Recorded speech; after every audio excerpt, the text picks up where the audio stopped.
Hello বন্ধুরা, আজকে লাউয়ের ডোকা দিয়ে আলু দিয়ে শিং মাছ রান্না করব। দেখুন শিং মাছগুলি লাউয়ের ডোকা দিয়ে রান্না করব। এখন ডোকাগুলি কেটে নেব। আলুগুলি সিদ্ধ করে নিয়েছি, এখন এগুলি ভেজে নেব।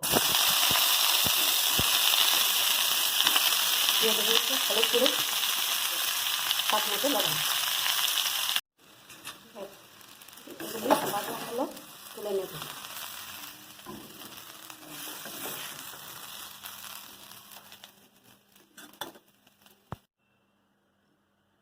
মাছগুলি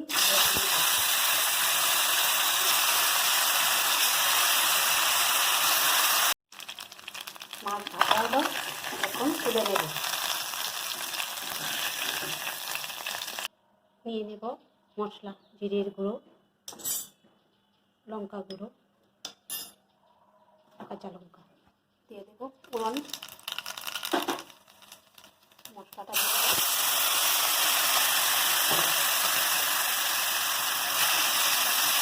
হালকা করে নেড়ে চেড়ে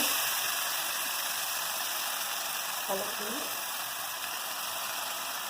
স্বাদ মতো লবণ একটু ভেজে নেব।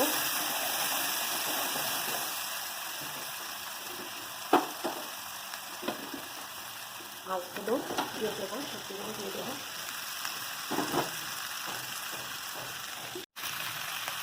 এখন ঝোল দিয়ে দেবো। ঝোল দিয়ে নাড়াচাড়া করবো, সবগুলো মিশিয়ে দেবো। দিয়ে দেবো ধনে পাতা। হ্যালো বন্ধুরা, আমার শিং মাছের ঝোল রান্না হয়ে গেল। দেখুন শিং মাছের পাতলা ঝোল।